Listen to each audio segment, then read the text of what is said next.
One of the most pressing times of the country is the frustration that resources aren't handled properly.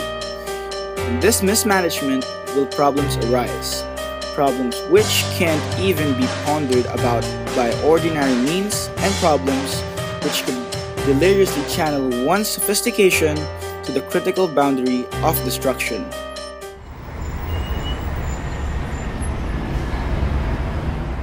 Alam niyo po kung ano yung e-waste? Alam niyo po ba kung ano po yung e-waste? E-waste. Ano po ba? Aware po ba kayo sa e-waste?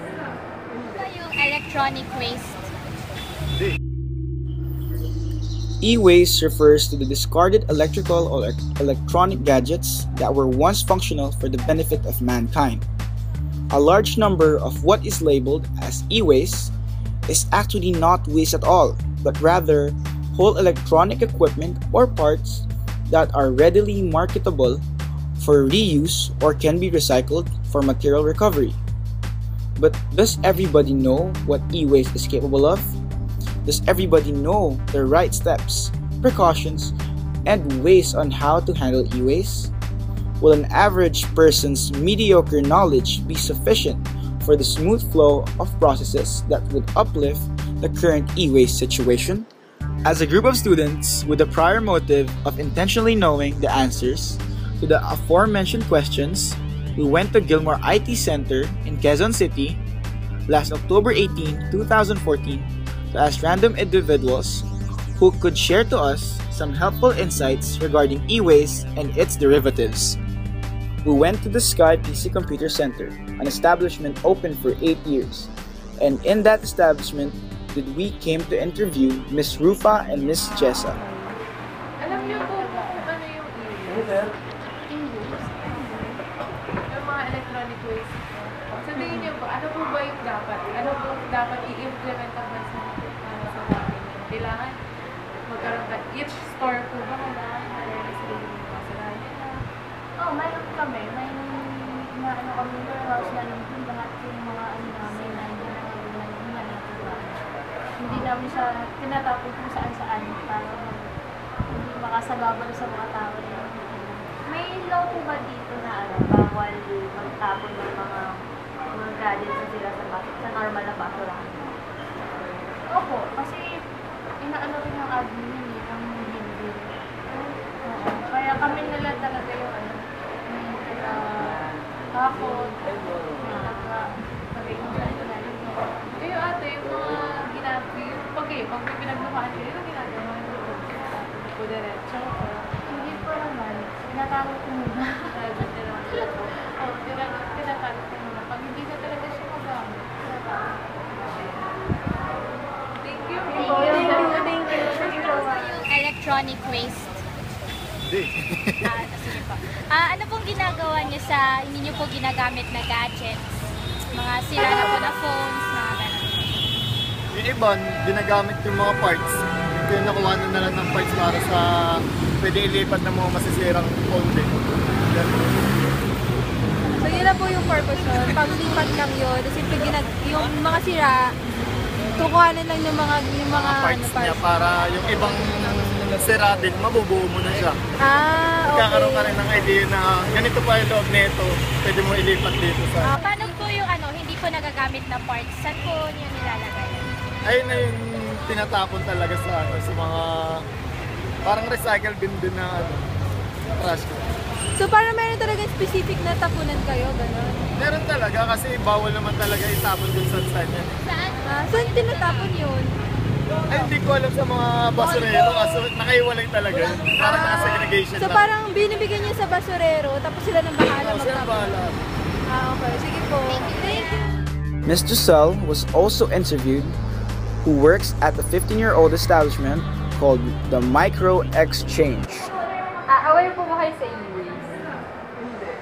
Hindi po. Electronic waste po. Hindi talaga. Yun po yung mga products po na sirahan na, tapos wala na pong pagkagamitan. Kasi pag sira na, di ba binibenta sa junk shop? Kaya hindi ko siya... Yes, sir.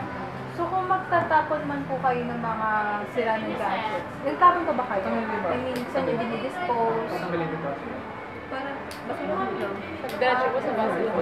Tinapon na naman akong keyboard. Wala pong specific na parang place, gano'n. Hindi po sila hiniwalay. Hindi. Sama-sama po. Sama-sama. Kung kayo po papipiliin, ano po bang gusto nyo ipatupad ng management dito? Na kailangan po ba mayroon pong masang basurahan dyan? Lahat ng e-waste nyo po dyan na ilalagay. Mas okay yun kasi mas madali siyang ma-disinfect. Madaling natapon. Alam mo agad doon sa itatapon. Kasi po yung Kasi pag yun, sama-sama sila. Diretso na agad, di ba, sa... Kasi pag ibig, pwede pa kasi pakinabangan. tsaka po, delikado po na sama-sama lang sila lahat na natural po na basura natin kasi may mga lumalabas po na chemicals. Aware po ba kayo sa mga ganun na pag siya pwede siya? So yung basta po technically, yung mga gadgets po na nasira na, o basta yung mga patapon nyo na nagamit, diretso basurahan lang po talaga? Okay po. Thank you po. Yun na po. We also interviewed Ms. Charito of the establishment Platinum PC Hardware Zone, which is open for 3 years.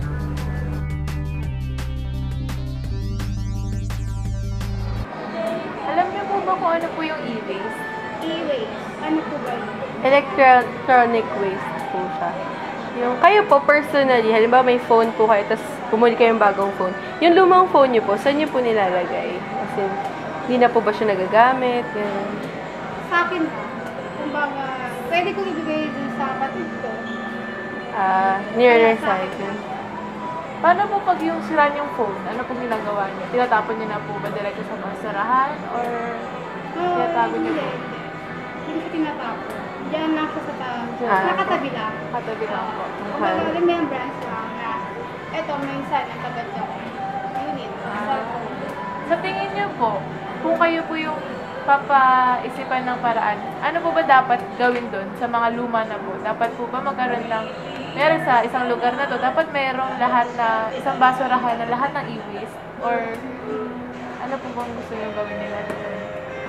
Tingin ko kasi, kunwari, diba, every year naman may lumalabas na unit. Pwede yata ma-recycle yung mga kung ano pwede nila. Pwede nilang magamit sa pyesa, mga ganyan. Tayo sa e-waste. Sa e-waste, electronic waste. Electronics, ano po ako, course. Aware siya. Sige. Kuya, saan po nilalagay yung mga gadgets po na hindi na po ginagamit? Dapat may factory sila na naglalagyan para pagsamasamahin lang. Kayo po, meron na po ba kayong mga gadgets na used na tapos okay lang na tinapon? Opo. O wala pa na? Meron pero hindi namin tinatapon. Iba na. Lastly, we went to the 2-year-old 8 Skies Cyber Store to interview Mr. Ryan.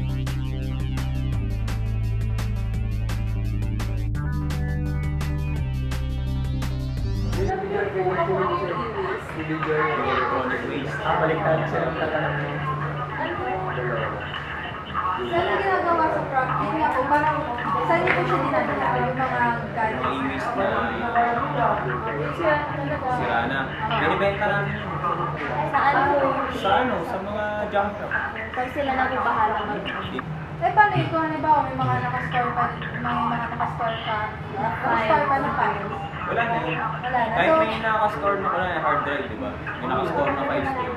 Hindi na marinig-review hanggang di na-detect yung system ng computer. Oo. Kunyari, ito, line na ito. Yan niya, sample. Sample. Kasi ako may hawak ng mga may sira dito. Ako yung mga nagre-return sa supplier. Ako yung nag-void ko niyan, may void na. Kunyari, ito. Pinalik na ng supplier, wala na. Hindi na tinanggap ng supplier kasi nga void na. Warranty niya void na. Ang gagawin ko rito, bibenta ko na lang. Magkano po inaabot nyo? Depende sa gigilite ng 500. Ano pa yan parang binibid pa noon Nag-aanap din ako syempre kung medyo valid na. Pag kayo, sa sarili niyo po, yung mga luma yung cellphones, gadgets, ano po ginagawa niyo? Tingatamba ko lang sa bahay. Tingatamba ko lang siyempre. Minsan kasi, nagagamit ko pa naman yun. Eh, parang yung sirang-sira lang po talaga. Kasi Binibenta ko na lang siya. Mga cellphone naman, madali lang ibenta yun eh. Kasi parts by parts din. may bumibili po sa nilang parts ng phone. Meron. Kasi may mga naghahanap din yun.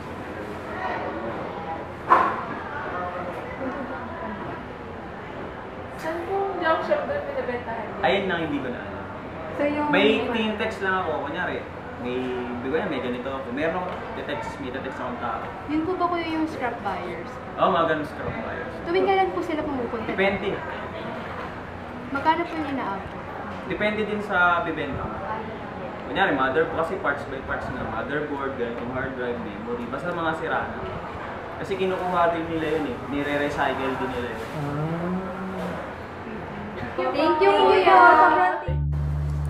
80 to 85% of the electronic products were discarded in landfills or incinerators, which can release certain toxics into the air, leaving only 12.5% of electronic waste, which is currently recycled. In the Philippines, it was found out that certain dump sites for this waste contribute the proper management of e-waste. However, not everybody is aware of this certain information, making the situation more electrifying since e-waste can literally harm one's health and may contribute to the increased mortality rates within a country. According to the Do Something website, recycling 1 million laptops saves energy equivalent to the electricity used by 3,657 US homes in a year. This information can boost government's urge to strictly implement e-cycling standards and regulations, that is, if the government will naturally have that implemented willingness. With the main concern and proper solutions imbibed in a person's mind, will steps be advanced upon one's jurisdiction, or will deterioration instilled in junks become a proper orientation of what the future may hold? We have the power to make a better future, because it is in our hands that we come to choose how change can address a greater magnitude. It is in this change that would shape our lives, or is it